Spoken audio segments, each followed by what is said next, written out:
So I believe this is my first unboxing, and it's the Yankee Hotel Foxtrot 11 LP, Super Deluxe, whatever version. This is probably the most anticipated reissue of my life. I would say maybe the original, my dog's dancing around. Springsteen, the reissue of his first, what was it, up through Born in the USA. That's probably right up there. But this just arrived about 5 minutes ago from FedEx. Gave the guy a big thank you. So I was really excited to get this. It is a beast. It's heavy. Let's start opening it.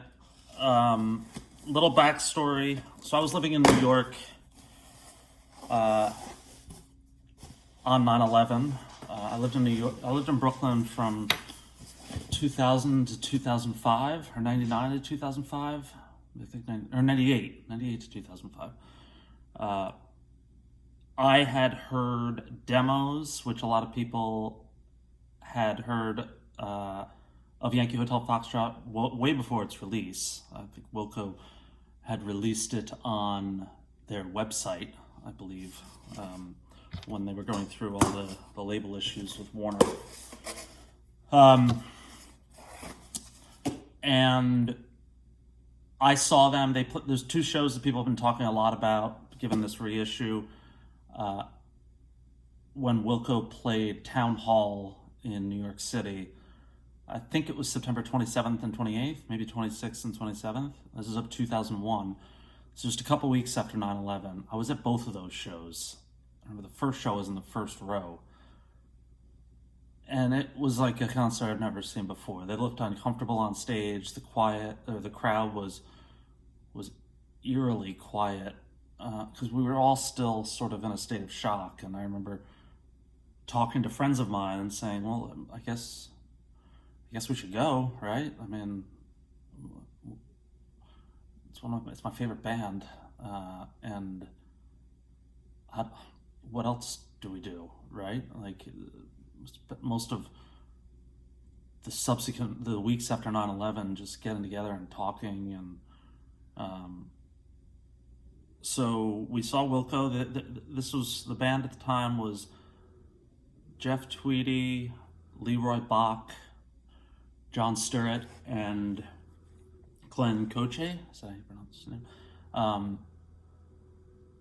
And it was like, it's hard to explain. You had to be there. But Yankee Hotel Foxtrot is a record that changed my life, and I would say that I think it's largely because of its association to 9/11.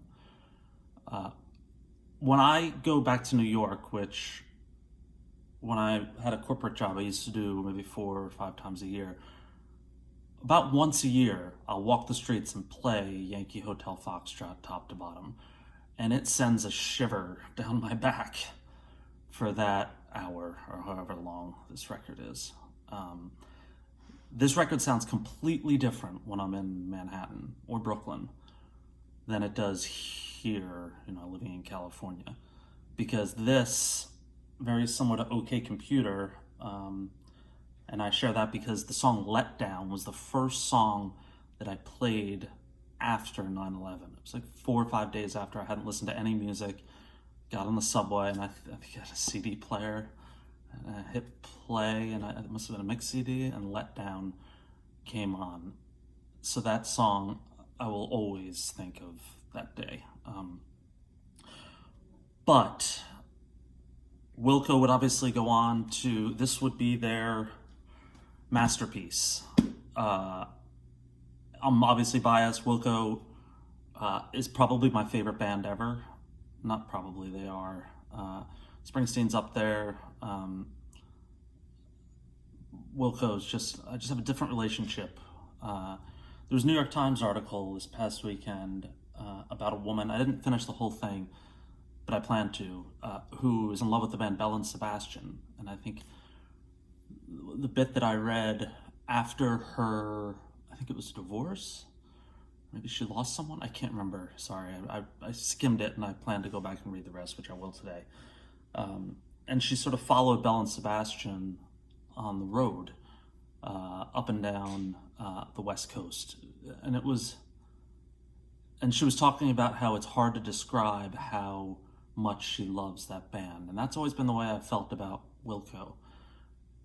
I know it sounds very selfish, but I feel like the band was formed for me.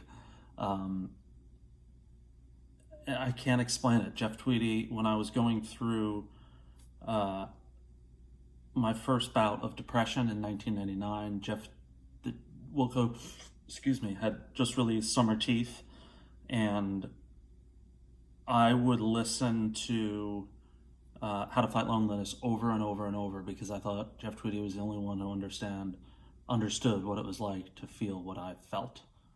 Smile all the time. I would do that. I knew what he meant, right? You smile all the time to try and hide your struggle from the people around you. It was, I'm all over the map. It's a moving record for me for many, many, many reasons. And that's Yankee Hotel Foxtrot, as is Summer Teeth. But here it is.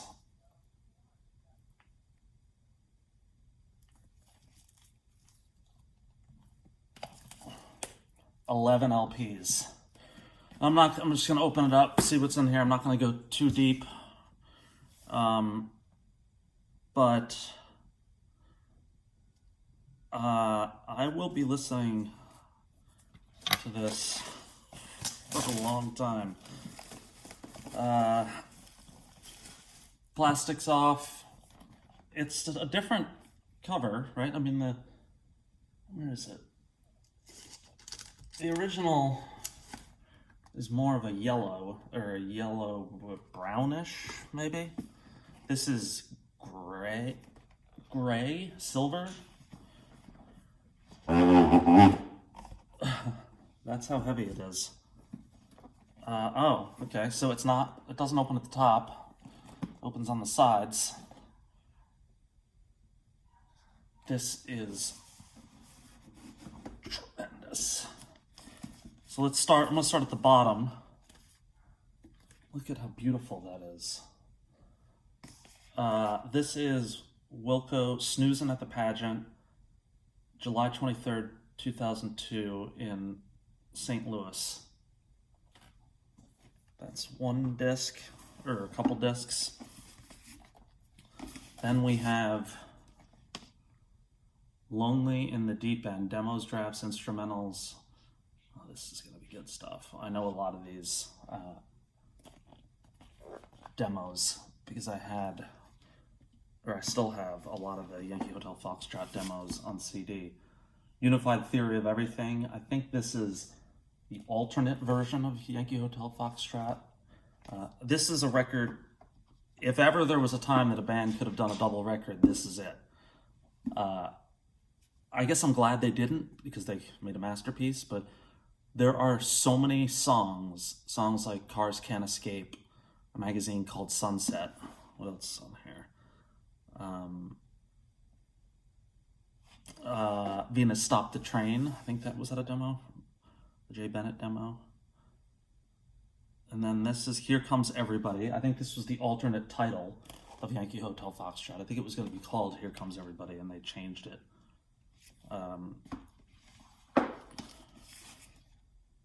Here, this is also Here Comes Everybody. So I think I'm gonna listen to this first. Starts with Radio Cure, War on War, Venus Stopped the Train, phenomenal song that didn't make the record. I'm the Man Who Loves You, The Good Part, Pot Kettle Black, Ashes of American Flags, Poor Places, Shaken Sugar, tremendous song, Jay Bennett, and Reservations. Let's see American Aquarium, Building Yankee Hotel Foxtrot. Don't really know what's going on here, but it looks fantastic. I think I'm getting towards the top. American Aquarium. Oh. Anniversary, Nothing Up My Sleeve, another great song that didn't make the record.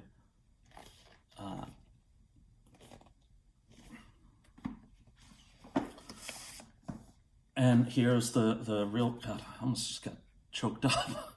This record just has such, it was a moment in time that you just never forget. Here is the record that did, that was the actual physical release. I think that in the inside photos are very similar to the original. Excuse me. Let's see, aren't they the same photos? Yes, but original were in color. And then there is this gorgeous book, which I'm still getting chills. This Yankee Hotel Foxtrot. I love that photo. I feel like it's in Chicago.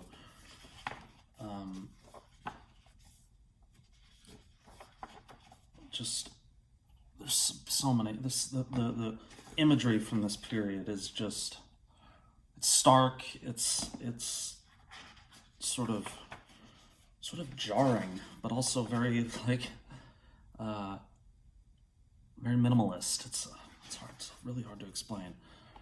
Jay Bennett. I imagine that's in the loft. So I am going to get to this. I'm not going to show you the whole thing because I mentioned, there's also a CD in here. Transmission, September 18th of 2001, Sound Opinions, Greg Cott and Jim Derogatis. I know this, I'm sure I'm pronouncing that wrong, but